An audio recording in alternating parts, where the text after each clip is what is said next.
He's got too much pine tar. Sloppy jalopy. They were doing the Chris Davis fishing for it. Might be going to call George Brett out. Well, he is. He's out. Yes, sir. Brett is out. Look at this.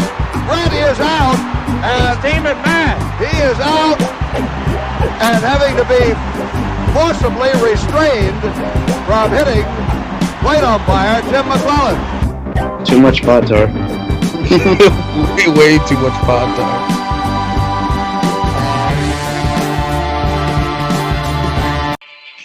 And welcome back to another episode of Too Much Pod Tar. Today is September 7th, Labor Day. So happy Labor Day, everybody out there. Pretty much the unofficial end of summer here, which is kind of a sad thing. But at the same time, I kind of like it. I like getting into fall. I like the fall type weather.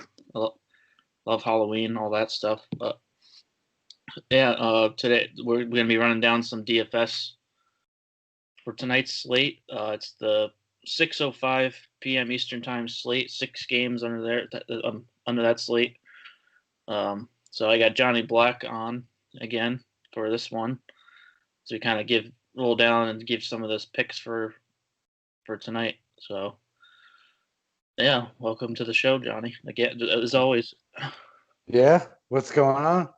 It's nice to be back again, kind of on a regular basis. I like it. Yeah, it's nice to get back into doing a DFS pod because kind of took like a week off there. I was getting busy with other stuff, so I didn't really get around to doing it. But trying to doing it like every day, but it's kind of hard. Like you have to do it. So yeah, it happens. It happens. I mean, even with the writing the articles, like trying to write the articles every day to DFS stuff. It's it's rough. It's rough on everybody, even when you're betting. yeah. Even for the guys that the people out there that are betting on DFS, it's hard. Consistency matters with baseball, and it's hard to bet every day, especially you get a couple losing days in a row. You're like, let me take a break, and it's hard to keep into it. Yeah, exactly. I haven't played a lineup in a while, to be honest. I played a lineup a couple days ago and actually hit a couple of my double ups, but nothing major.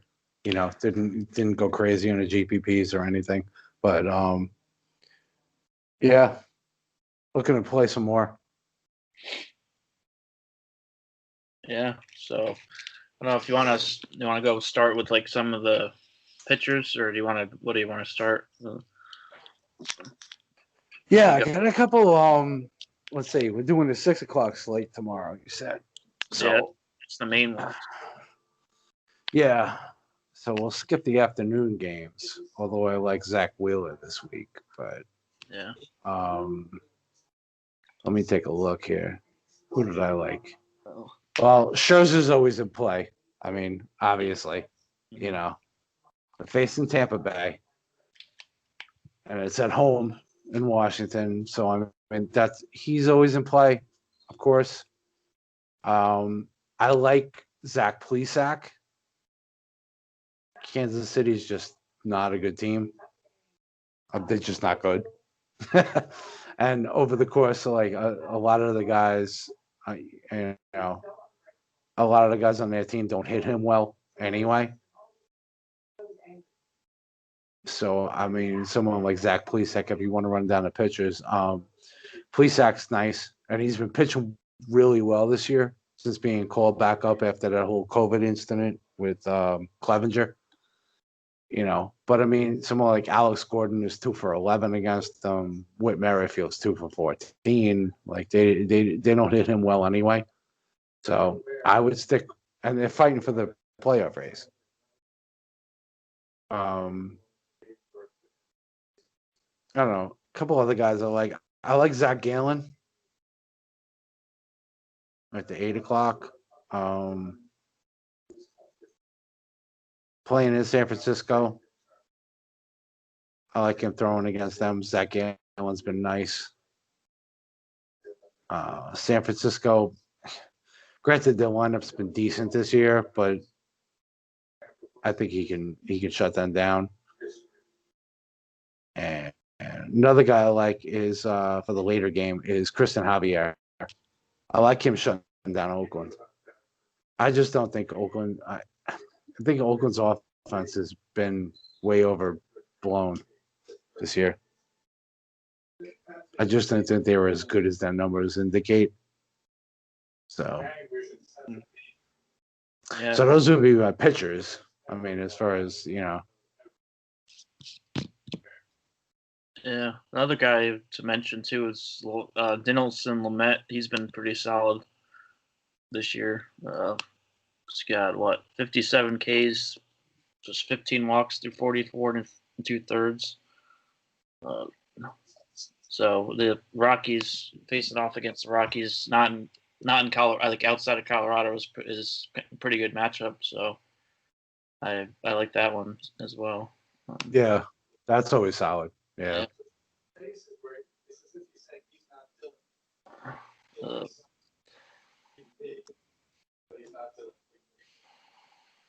Yeah, I guess you've covered pretty much all the ones that I would be going for, besides him. So not too many.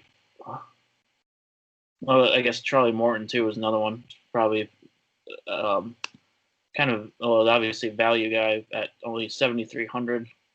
He's struggled. Obviously, he's struggled this year, but his last start he went. What's it called? Yeah, 2 innings. He only went 2 innings his last start, but he didn't give up any runs. Struck out 4. So I mean, he's definitely going to go deeper into the game this time around. So I would imagine, since it's the second start after being on the IL. Yeah, some of these guys, like when they're facing someone, Morton's facing Scherzer. So sometimes it's funny because some of these guys that when they don't have good starts beforehand and they face someone like a Scherzer or a DeGrom or a Verlander or Bieber or whatever, they step that game up. Yeah. So I could see Charlie Morton doing something like that tomorrow. Definitely. Oh yeah. See maybe a potential pitcher's duel in that game. Yeah. Yeah.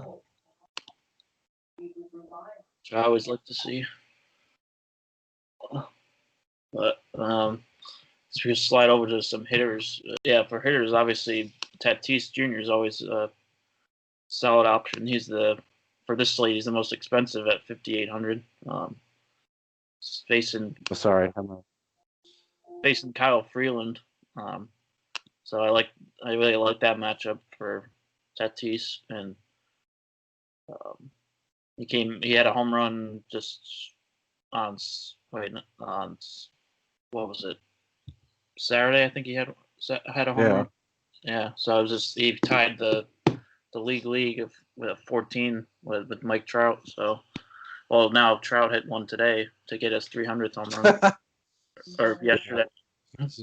Yeah. Well, it's Trout. I would probably I talked about Tatis. I might even stack the Padres. They faced him 2 starts ago, and he gave up 4 runs against them in 4 1/3.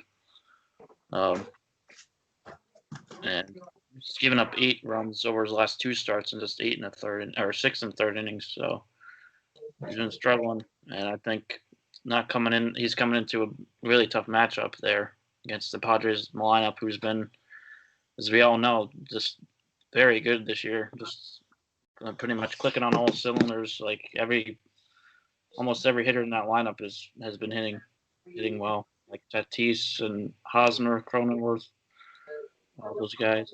I also just saw it too. I didn't even realize Tatis actually hit another home run today too, or yesterday. But so he's tied with the league lead. Yeah, they're facing Freeland. Yeah, that's what it says here. Yeah, they're facing Freeland. Oh, they should definitely tee off on him. Definitely. Yeah, Yeah. I mean, they got Lamette on the mound, so they'd be good.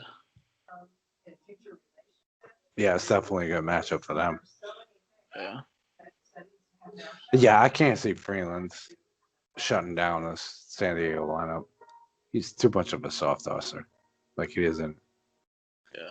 He's not a strikeout guy. So I mean, they're gonna put the barrel on the ball at some point. And the San Diego lineup's too deep. Oh yeah.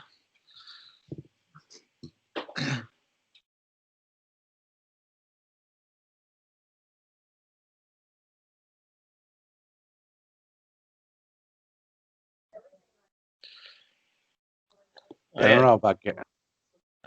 I kind of like Arizona against Gausman. Yeah. I don't know. I could see. Gausman scares me. Mm-hmm. He always scares me. Yeah. But I could see a couple of their lefties getting hot, like Peralta and Calhoun. Like I could see them at the top of the lineup, like doing some damage against them. All right.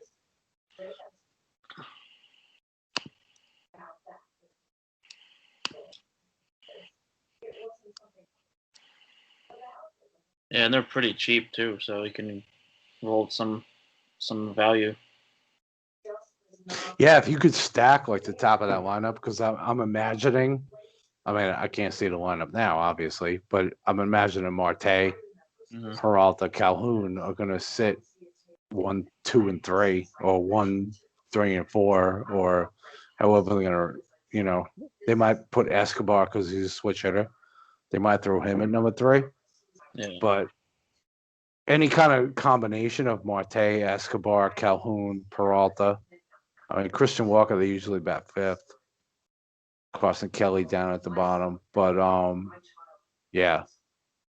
Any of those top guys in the Arizona lineup, I don't know. Yeah, I know it's in San Francisco, but Yeah. Gausman just doesn't. I don't know. Just doesn't do it for me. Me neither. Yeah. He's just always been one of those guys who's gonna, he doesn't have anything special really. Yeah, and I always believed in him too. Yeah. Like there've been years that like when he was in Baltimore and then when he went to San Francisco, I was like, oh, pitcher's park, it'd help him and everything, and he's just never shown anything that's been great. So I would peck on him tomorrow. Yeah. And the Cleveland lineup, I mean, might throw a couple guys in there against Brad Keller. Oh yeah. I don't know.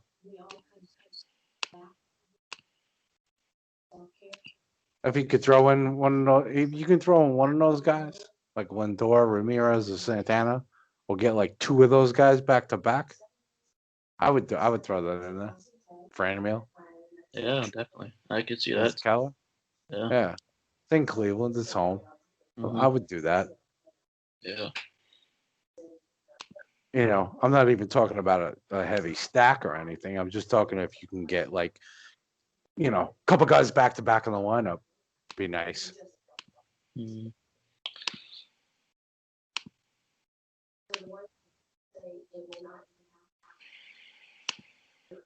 Yeah. Other than that, I don't know. I wouldn't want to touch Tampa Bay, Washington. Morton and Scherzer, nah.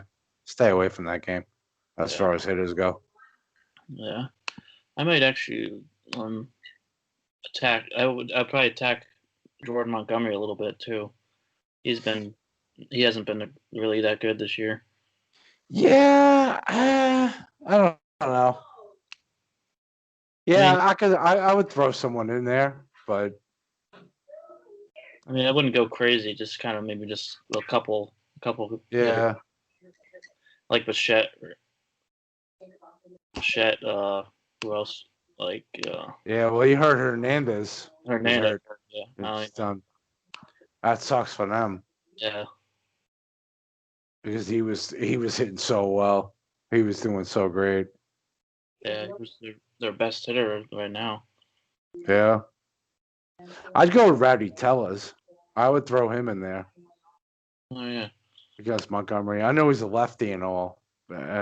Just check where he's playing and stuff. Or Lourdes. Lourdes, Gurriel, Grichuk. If you're going to play someone from the Blue Jays lineup, I would go with one of the power hitting righties. You know, Grichuk's always good for, 1 for 4 with a home run and 3 strikeouts. But, you never know with him. No. So if you're going to go Toronto, I'd go probably Grichuk or Gurriel. Right. Yeah. Tellez if you want to go contrarian, because Tellez is probably cheaper. Just because the lefty on lefty, if he plays, and he probably bat like 5th or 6th, but I wouldn't be surprised if Tellez hits one. Yeah. I wouldn't. I could see that.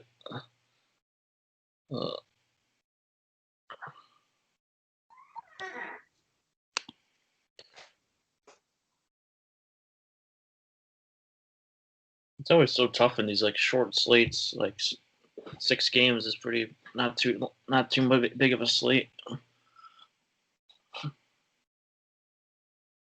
Yeah, sucks. Sometimes I like the short slates though. Yeah. I like playing the small, like even like when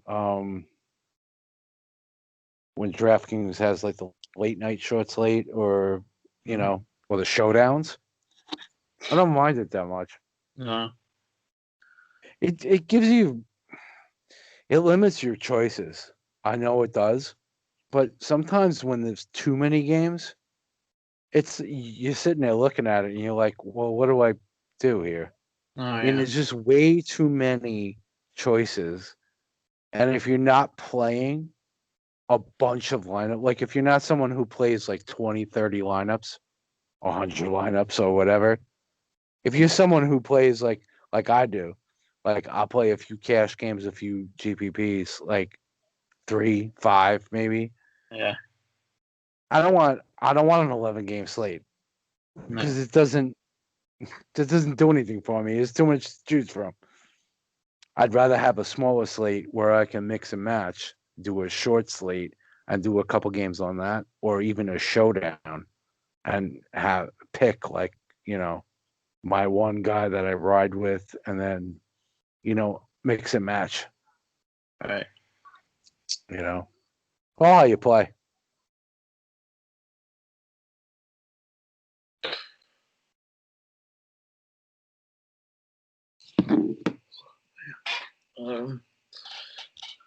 Yeah, other than the DFS, though, just shout out to Cal Ripken Jr. His 25th anniversary yesterday. For his when he beat the streak, consecutive games played. So that was a cool anniversary there yesterday. It was.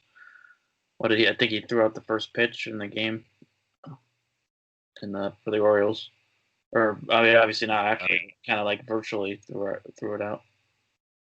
Yeah, but that was so amazing, man. I remember watching it on TV. It's like after everything that happened in '94 with the strike, and then beginning in '95. I mean, because '95 the strike was still going on in the beginning of '95, so they only played 144 games in '95. And and that was the last work stoppage in baseball. And after all that happened, Camden Yards had just opened up.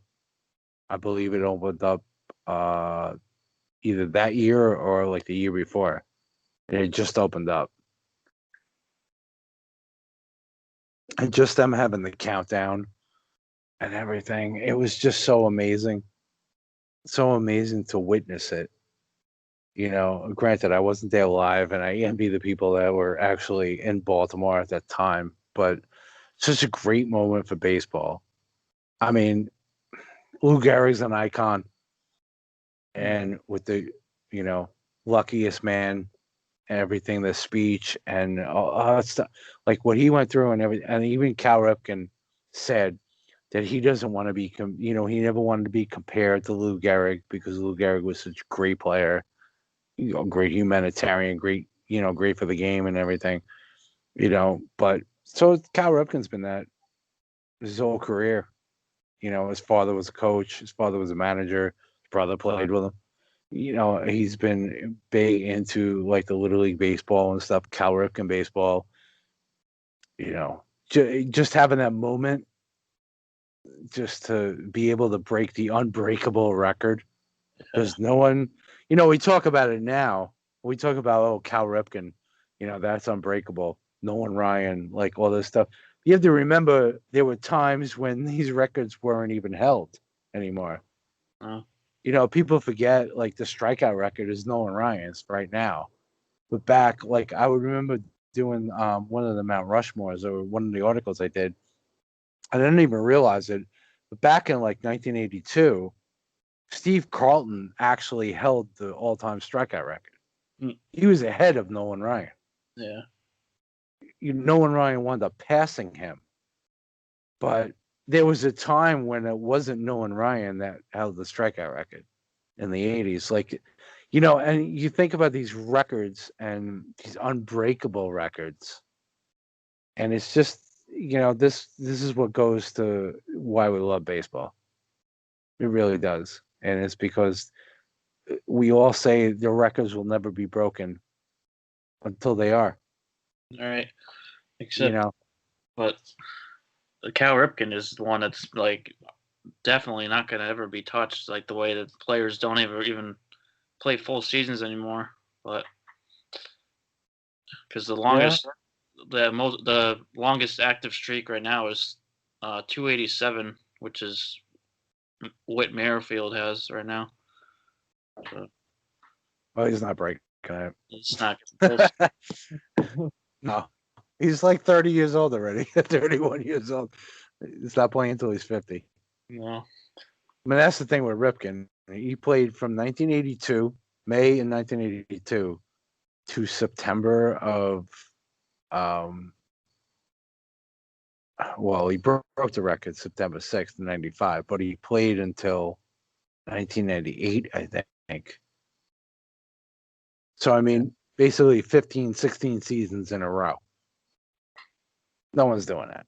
I mean, how many players, think about it this way, how many players play 16 years in a row and they're starters? I mean, just, you can narrow that down to like a handful. Mike Trout, Albert Pujols. I mean, there's not many players that are going to even play that long and be that good to start that long. Wow. Even if they didn't take days off, like even if they were like, no, I'm playing. Even at that, I mean, how many guys are going to do that? How many guys play that long? No, it's not going to happen. No. Just like a lot of the other records. I mean, there are some records that won't be broken just because the game has changed. I mean, Ricky Anderson, is anyone breaking a stolen base record? No. No. No one's coming close. No one's even coming close to it.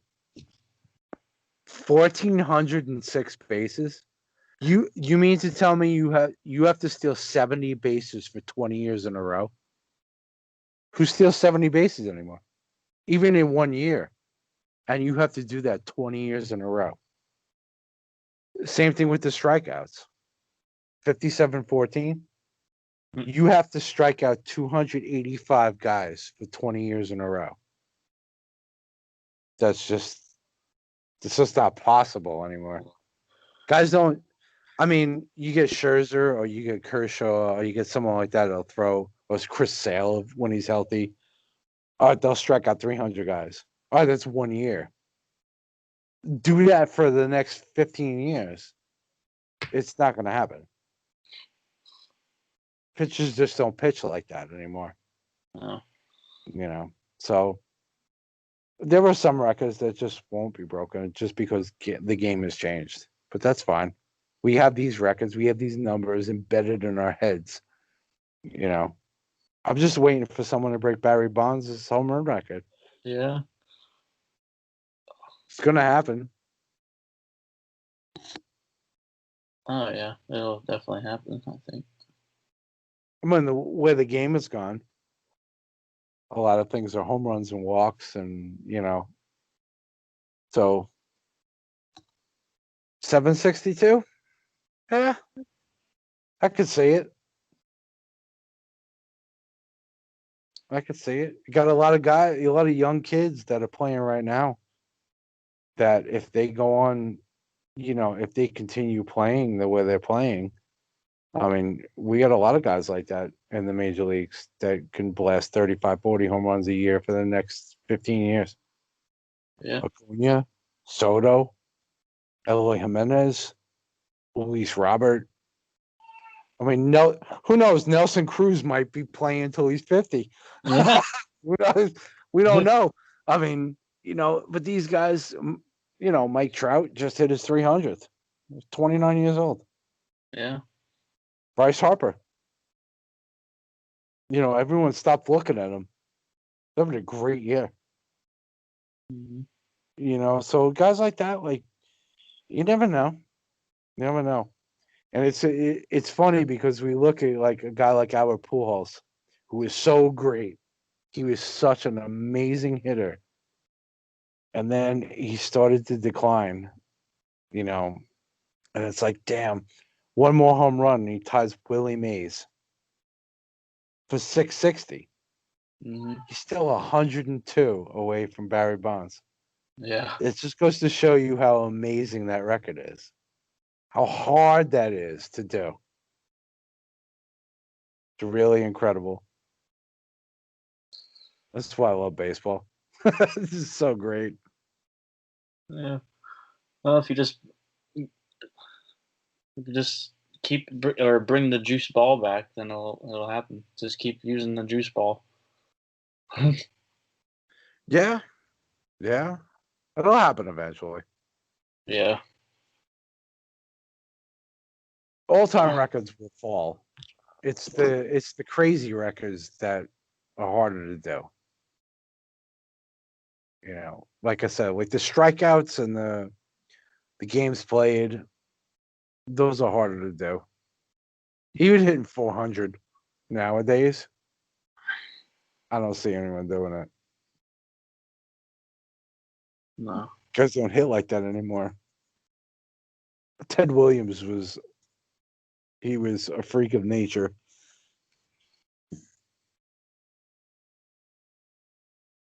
How he hit 400 for a season, I don't even know. I mean, a couple guys got close, like Brett in 1980 hit 390, and then the strike year 1994, Gwynn was hitting 394. But it's just so hard to do for a whole season. I mean, you have to go 2 for 5 every single game, and it's just, I don't know. I just think it's almost impossible, especially nowadays. Because, I mean, you look at the league leaders in batting average, 330, 340. It's nowhere close. I could see if, like, there was a trend that guys were hitting 370, 360. All right, maybe someone would get lucky for a season, and push 400. But I just don't see it happening anytime soon. Oh. Just because the game is the way it is. It's just not played the same way. That's all. And that's fun. It's cyclical. It'll come back around in 10 years. And stats will be different. People will look at stats differently. And things will change. The concentration will be different. It goes like that with baseball. It always does. I think a lot of teams looking at it now what you didn't look at 10 years ago, nowadays, now you're looking at defense, athleticism, stealing more bases. Maybe Ricky Henderson's record will be broken because maybe teams will go toward more athleticism, more stealing bases, and say, hey, we can take advantage of these pitchers because the pitchers, because of the way the game has changed, the pitchers coming up don't concentrate on the runners. So now the batters and the runners are going to take advantage of the pitchers who don't pay attention to them. So now this is going to be another cycle. Going to be more stolen bases coming around. You never know. Yeah, maybe. It happens all the time. Yeah, I mean, like you said, the game is changing all the time. So you definitely see that going back to more kind of small ball stuff. Yeah, wouldn't surprise me. Yeah. Wouldn't surprise me. Oh, Sorry. Sorry for the rant. I was just going to mention, this is a common theme for this year. Some more sad news. Just a couple hours ago from when we're recording this, Lou Brock passed away at the age of 81. Cardinals legend. Played 19 years in the big leagues, 6-time All-Star, 2-time World Series champion, in the Hall of Fame, and 938 career stolen bases, 3,023 hits. And I just saw a tweet, this is a kind of insane. Like, Lou Brock was the hitter Tom Seaver faced the most in his career, and they passed away. And Seaver was the pitcher Brock faced the most times, and the two they both passed away 5 days apart. Like, that's crazy. Yeah. Like, well, yeah. So yeah, rest in peace to a legend. Yeah, for sure. Yeah, Brock was just, he was the man. Especially with the stolen bases and everything. I mean, he was everyone was chasing. Till Ricky caught him. I mean, he was the man with that, and yeah, just unbelievable player. 3,000 hits, and I don't know.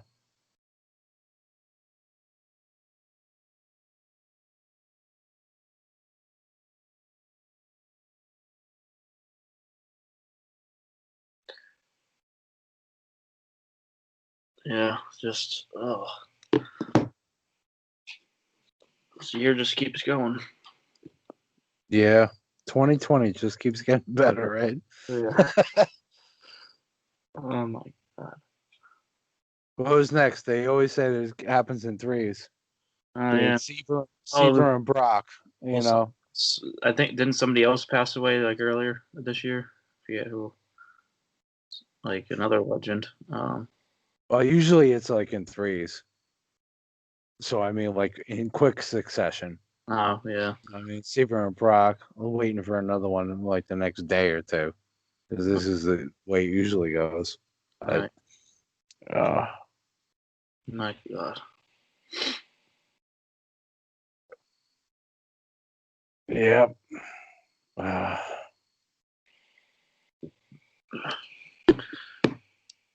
Well, we did more than just DFS, but that's all right. Like, yeah, there was a lot of historical things going on. We're gonna get more into the historical stuff. Yeah. I mean, later on, like once the season's over, I definitely want to get back into doing some historical games and things like that. Like we talked about it before. Yeah. Announcing like historical games and stuff. Oh yeah. So I think it's something we should get into like the off season. Yeah. Definitely. Like we did that game 7 of the 2011 World Series. That was fun. Yeah, definitely. I mean, we got to do something for the offseason. Yeah. Get into some like all the Hall of Fame stuff too. Oh yeah. Well, the Hall of Fame is going to be interesting this year. Oh, Not a lot of guys came out. Not a lot of guys are on the ballot this year that are coming on the ballot this year that really get a lot of look. So I'm thinking that the guys who were on the ballot last year are going to get a little more love. Guys like Andrew Jones, Scott Rowland, obviously Omar Vizquel, although I'm not a big fan, but I think some of these guys are going to get a little more push. And of course, we have to see, with Barry Bonds and Roger Clemens and Kurt Schilling, with the steroids and all that stuff, to see how they make their final push because they're coming up on their last ballot. I think this is their 9th ballot, so Yeah. they got one more after this. So yeah, I think that's it. yeah. Well, we're definitely going to be doing. We're definitely be doing Hall of Fame cases and articles, without a doubt. Yeah, I hope for the Hall of Fame, like for the induction, hopefully they allow people to attend it, or like hopefully we're at the point where we can actually be in the big crowd again. Yeah, I wonder, are they holding? When are they holding the inductions for this past year?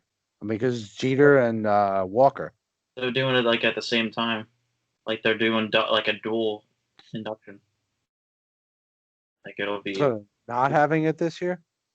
no, not at all. Not it'll be like next. It'll be like next June, I think. Oh, okay. Because I was supposed to go to that, but I'm going next year now. Yeah. And it'll be that would be so crazy if Bonds and Clemens both end up getting in, like both of them getting inducted at the same time as Jeter, like those something would be insane there if they actually let people go to it. That'd be great. No. Bonds and Clemens should be in. Yeah. That's the steroid stuff. It's just like sometimes it's just got to be like, you know what? Part of history. It's it. It's part of history. Stop with the steroid bullshit. And, sorry, but Bonds was the greatest player. You know what I mean? Like, Clemens was a great pitcher. Like, stop with all the, all the stuff. Put him in the Hall of Fame. Same thing with Schilling. Yeah, he may be an asshole outside, but you know what? What he did on the field, he deserves to be in the Hall of Fame. That's my feeling on it. I mean, same thing with A-Rod and even like some of these guys that like dropped off though, McGuire, Sosa, Rafael Palmeiro, like guys like that, they dropped off the ballot. Yeah, it's just I don't know. I disagree with it. Yeah, they talk about all this integrity shit, and there's already guys in there that took steroids in the whole. Like, there's already guys that were suspected of taking it in the Hall of Fame. Yeah, even if it's not steroids, even if it's something else. Like, I mean, I don't know. Yeah. I hate that character clause thing, and it's like these guys use it. I don't know. They're almost like gatekeepers. Yeah, like they use it selectively. Which bothers me. Like, if you're gonna use the character clause, then I want you to understand that. I don't want you to vote for anyone. All right, so Todd Helton's had a couple DUIs. Mm-hmm. So he shouldn't be in. If you're gonna be like that, you know what I'm saying. Yeah. Is that if you're gonna be like that, if you're gonna be the character clause, and you're gonna say like, all right, this guy has to be like an immaculate person to get in the Hall of Fame. Well, then okay, then look into everyone's background. This guy get arrested for anything? This guy get you gonna be like that? I don't agree with that. No. I think that if the person was great on the field of play, he should be inducted in the Hall of Fame. Everyone can tell their stories. If I take my kids to the Hall of Fame and Barry Bonds is there and he's got his plaque and everything like that, I'll be like, yes, Barry Bonds is the greatest player I've ever seen play. But he used steroids. Judge for yourself. Yeah. You know what I mean? Still doesn't mean his plaque shouldn't be there. He was still the greatest player of his generation and one of the greatest of all time. You know what I mean? Like this is what baseball has been built on, is stories told from fathers to sons and grandfathers to grandsons and stuff like that. This is what baseball wants to be built on. And they want to be built on word of mouth. They want to be built on the stories that you tell your kids. You went to the stadium, you saw it. When you walk out, you know how it is when you walk into Yankee Stadium, Alex.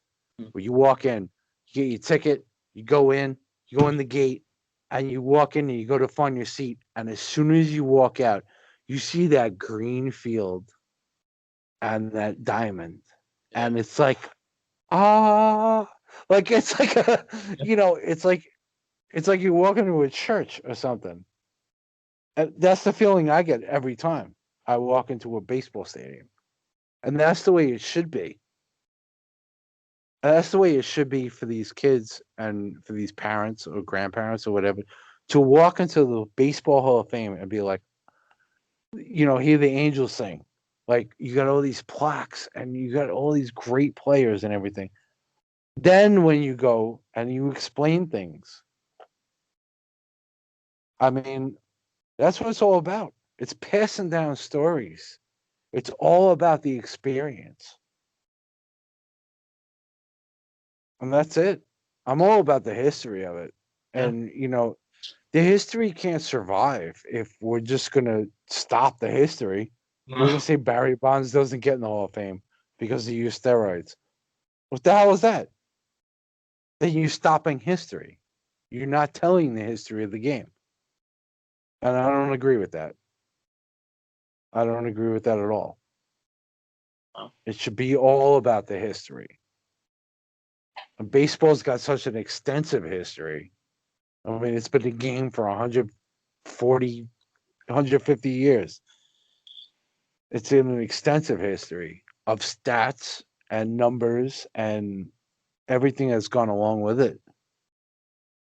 There's no reason not to put these guys in the Hall of Fame and to be able to let the fans tell their stories to the kids who are growing up and to explain it to them and to tell their own stories if they saw them play, blah, blah, blah.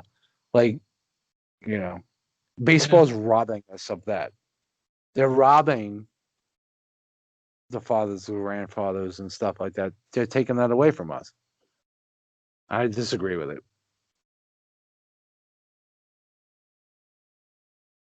Yeah, I agree with you. They definitely need to be in the Hall of Fame. It's like it's about the best, putting the best players in there. Like they were two of the best players of their generation. So I mean, Bonds is pretty much the best hitter of all time, besides Trout if he ends up kind of overtaking him. But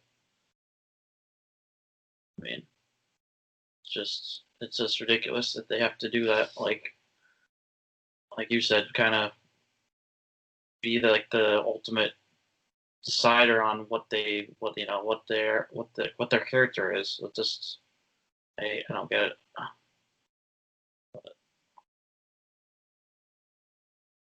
Yeah, we can have. Oh, sorry. No, go ahead. I was just saying, we can talk for hours about this topic. Oh yeah. Yeah, sorry. I've gotten off on a rant. Uh,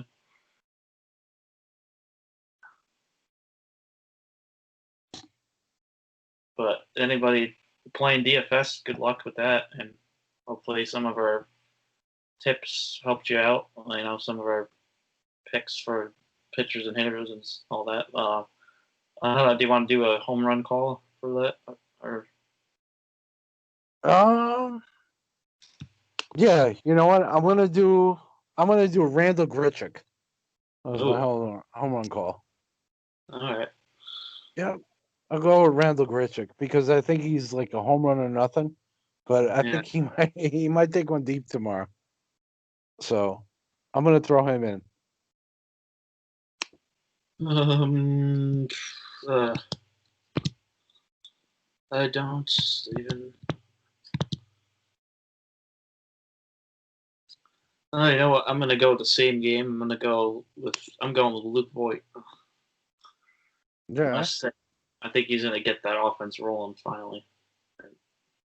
yeah, boy, it's been nice. Yeah. Been good this year. He's like one of the most consistent hitters. Carrying him at this point.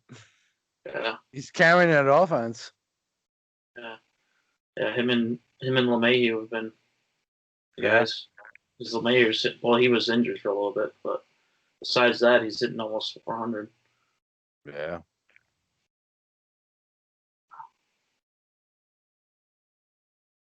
That'd be interesting. Even though it's obviously going to be an asterisk next to it, it would be interesting to see somebody actually hit up 400 this year.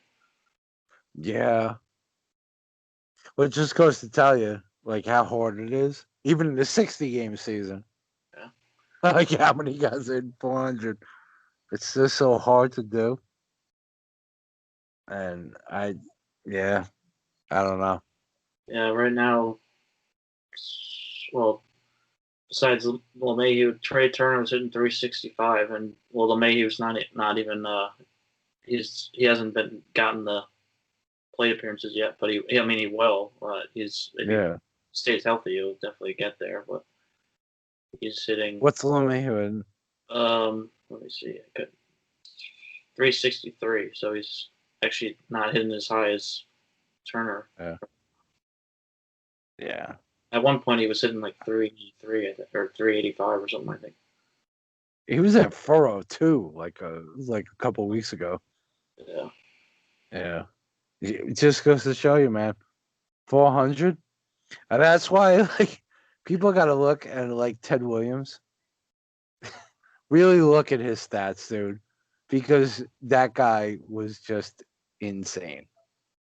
Insane. I don't care who we played against. I don't care if people want to say, well, he didn't play against these people and blah, blah. I don't care. He was the best hitter ever. Ted Williams. Greatest hitter ever. Barry Bonds, maybe the best player ever. But Ted Williams was the best hitter ever. And I said this last time too. You know, but yeah, his stats are just insane. Yeah. You know, just check out Baseball Reference and look at his walks to strikeouts and his home runs and everything. Like, it's just nuts. Yeah. No one's touching that.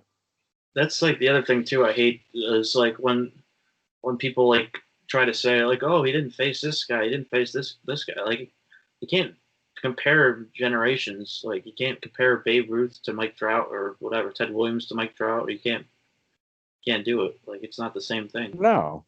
Oh no, of course not. And people try to do that. You know what it is? It's that they say, well, they didn't face it, but they didn't grow up in this time. You know, Babe Ruth, if Mike Trout grew up in Babe Ruth's time, Mike Trout wouldn't be Mike Trout. No. If he had to take trains and buses to the games, no personal trainer, like none of the stuff that they have now. Like, there was no, you know, right now, Mike Trout works out. He has a personal trainer. He has a guy who like cooks him food and makes sure that he eats like the the certain calories he needs and stuff like. There was none of that back then. Like you played when Babe Ruth played, he played in New York. It was New York City. You played baseball and you went out and partied. Like this was it. This was your life. Babe Ruth was lucky enough to be able to make a living by playing baseball. Most players didn't. Most players, when the season was over, they had to go work like construction jobs and stuff like that. Could you imagine Mike Trout doing that? Like you have to take trains, buses, you sleep in hotels that aren't like they are now. You know what I mean? Like, yeah, there's a completely different mindset. And I agree with you. It's a completely different thing, and there's no way you can compare because they were good and bad in both eras. There was a positive in Babe Ruth's era that he didn't face black or Latino players, like he didn't face the best in the world, whereas Mike Trout does now. But like I said, you have shortcomings there as far as what the workout regimen is and stuff like that. So, Yeah. it's definitely a difference. You know, how would Mike Trout's fielding be if he had to wear the gloves that were used back in 1920? Yeah, those like old raggedy gloves. How would he feel not wearing a batting helmet? There were no helmets. No. No batters. What? You ever see Babe Ruth wearing a batting helmet when he batted? No. No. There was no such thing. Yeah, what's a So stand there and hit against someone throwing 90 miles. Granted, a lot of the pitchers didn't throw 90 miles out, but stand there and face someone who's throwing 85 without a helmet. I mean, I'm just saying, and these guys would throw at your head. Yeah. So all I'm saying is that like it's a completely different thing. Like it's a completely different atmosphere. Oh yeah. So, you know, there's little things like that people don't look at. But people who argue this and say, well, Babe Ruth couldn't survive nowadays, or Mike Trout would dominate, or no. You have to look at everything that goes along with the times. So, yeah. They could drop that argument. Yeah. Babe Ruth dominated. Babe Ruth dominated his time. Dominated. Ted Williams was the best hitter ever in the history of baseball. No doubt in my mind. So all these people that talk about like how you compare eras, no, that's it. Until someone proves me wrong. That's the way it is. We can have somebody prove it wrong. They should be on this pod. Let's see. Yeah. Bring it. I'd be willing to argue that all day long. Yeah.